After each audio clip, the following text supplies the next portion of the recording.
Pero alam mo, Neo, nasa edad ka na rin na kailangan matuto kang tumayo, kailangan matuto kang magtrabaho. Hindi mo pwedeng iasa lahat kay kuya. Kaya parang siguro, doon lang siya naguluhan, Billy. Pero alam mo, ang mahalaga naman dito ay yung relasyon ninyong dalawa bilang magkapatid. Humingi na naman ng tawad si Neo. Alam mo, tsaka medyo masakit yung ginawa, pero siguro dahil sa bilang isang panganay, matimbang para sa akin na kapatid ko siya. Sa ang masasabi ko lang, tol, kahit ano man nangyari, pinapatawad na kita sa nagawa mo sa akin. Salamat po.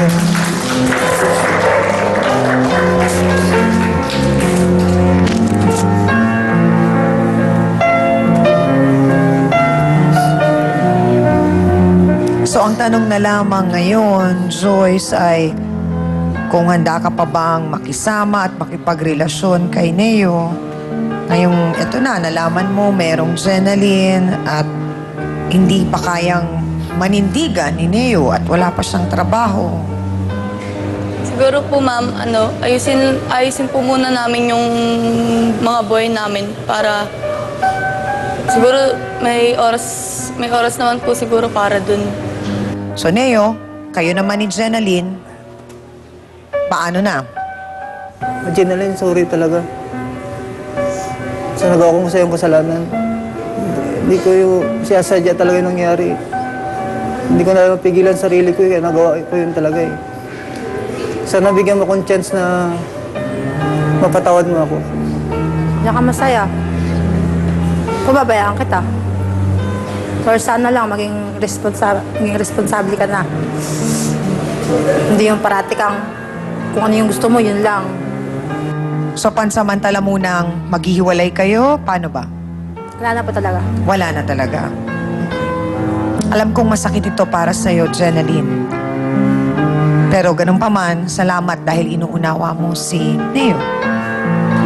So may nais ka pa bang sabihin, Billy, kay Joyce? Nais kong sabihin na, Joyce, alam mo naman na simulat sa pool, minahal kita. Siguro ang pagkakaiba lang natin, ano lang natin, malaking pagka-gap lang natin sa isa't isa. Unang-una, syempre, yung age natin, tsaka yung panahon na nasa trabaho ko. At wala akong masyadong panahon para sa'yo. Baka nawalan ka kasi ng mga sweetness at saka a cute moments. Siguro nga po. Hindi ka nagte-text ng where na you, eat na you, sleep na me. Bawal kasi yung cellphone na... Bawal ang cellphone nga, oo, sa duty. Oo. So baka yun ang kailangan. Kasi baka yun ang nakita kasi nga kay Neo dahil nga malambing, medyo bata pa. Kasi medyo magkalapit yung edad nila, kaya baka siguro nagkapalagayan. Pero yun na nga, ang maganda dito, may natutunan ka, Billy, kahit paano. At si Neo, lalong-lalo na, may napulot na napakagandang aral mula sa ating trio tagapayo. So maraming salamat at hangad namin ang maayos at magandang buhay ninyo pa matapos ang ating naging pag-uusap dito sa Face to Face. Salamat po sa inyo. Amin na po tayo mga kapatid, maraming bagay tayong natutunan sa ating isyu ngayong umaga. Ang pagiging magkapatid po ay hindi matatawaran dahil sa iisang dugo at laman na sa kanila po ay nananalaytay. At bilang magkapatid, natural lang ang pagbibigay ng tiwala sa isa't isa. Pero minsan, ang tiwalang ito rin po ang sumisira sa samahan. Dahil ang tiwalang ipinagkatiwala ay siya pa palang magiging dahilan ng pagtatraidor at pananakit sa damdamin ng isa. Pero mababawasan man ang tiwala, hindi pa rin po mabubura ang katotohanan na ang magkapatid ay mananatili pong magkapatid hanggang sa wakas. At para po sa ating face-to-face, heart-to-heart thought for the day, hindi dahilan ng pagiging magkapatid para angkinin ang pagmamay-ari po ng isa. At mga kapatid, kung naaalala po ninyo, ang isa sa makapagbagdamdamin pong episode natin dito na pinamagatang Amang Sadista, yung pong nakuhanan ng cellphone video ng mga kapitbahay, yung mga bata pong sinasaktan, kami po'y nanawagan noon dahil nga po ang kanilang nanay ay nawawala po. Ang maganda po niya, napanood po iyon ng nanay ng mga bata. At pumunta po siya dito sa ating studio mula pa ho sa Bicol para makita po ang kanyang mga anak. Narito po si Aling Evelyn Sapanta. Ate Evelyn, magandang umaga po sa inyo. Umaga din po. Nung napanood po ninyo yung episode na yon, ano po ang naging unang reaksyon ninyo? Siyempre po nasaktan po ako dahil parang sanay na rin po kasi ako sa kanya eh. Kasi simula po magkaisip yung mga bata, ganun po ginagawa niya. Pati po sa akin. At ang isa nga pong sinasabi niya na kumbaga ikinasama po ng loob niya ay yung naging pag-alis po ninyo. Pangalawang alis ko na po to eh. Dahil yung unang alis ko po, sinaktan din po niya ako. Halos hindi po ako makapagsalita dahil pinisa po niya yung bibig ko dahil sumasagot po ako sa kanya. Bakit po pinili niyong maiwan ng mga bata? Gusto ko po silang isama, kaso kinuha niya rin po sa amin, sa tatay ko dun sa Litex. Dinala ko po yung anak kong isa. Sinundan niya pa rin po ako, pinagmumura pa rin niya po kami dun, pati yung kapatid ko, tatay ko. Kailan po kayo huling nagkita ng mga bata? Bali 2009 po. Pangako po namin sa inyo na mismong ang aming pong staff ang sasama po sa inyo para po pumunta kung saan nakatira ang inyong mga anak at magkita po kayong uli at magkausap po kayo ng inyo pong dating kinakasama.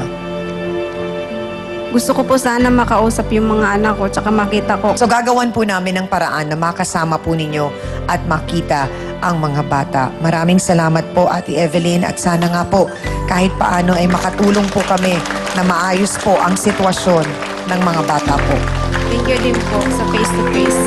Maraming salamat po. At mga kapatid, wag po kayong mag-alala dahil sasamahan po namin mismo si Ate Evelyn sa pagpunta po dun sa bahay ng kanya pong mga anak para po magkita sila. Maraming salamat din po sa pagsama nyo sa amin araw-araw dahil hindi nyo po kami talaga pinababayaan. Salamat po sa aking co-host na si Hans Mortel, sa Dance Squad, B1 at B2, thank you. Sa ating pinakamamahal na trio, Tagapayo, ang mga Sausawero at Sausawera sa Broadway Studio, at sa mga bisita po nating nagtiwala at nagbahagi po ng kanilang kwento. Maraming salamat din po sa lahat ng mga Sausawero at Sausawera natin online, worldwide.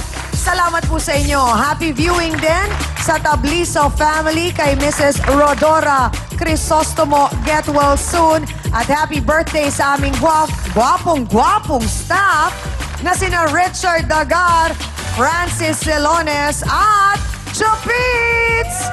Happy birthday!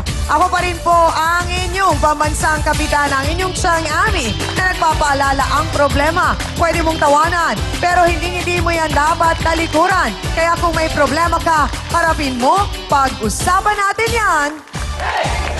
Para po sa inyo to, mga kapatid. Merong Nora Honor. Yung Lenlen na yun, yung malaking bakaw niya sa mukha niyan. Ah, kasi may nunal. Kala ko si Ate Guy may kinalaman. May himala! Kulang siya ng 100. Wala siyang pang-abono. Yun na lang yung pinang-abono niya doon. Anyari, ilang beses na kayong nag-something ni Umod? Anong beses na? Si Mister, natakam nga lang ba? Nagubad po siya sa harapan ka, lantip to kain po. Masaya ka na pinag-aawayan ka? Hindi po. Habang si Mrs. gustong isalba ang pamilya. Tinitiis ka niya kasi ayaw niya na lumaki ang anak ninyo nang walang ama. May other woman na, may other Becky pa. Doha niya pa ako. Face to Face. Ngayong Miyerkules, 10:30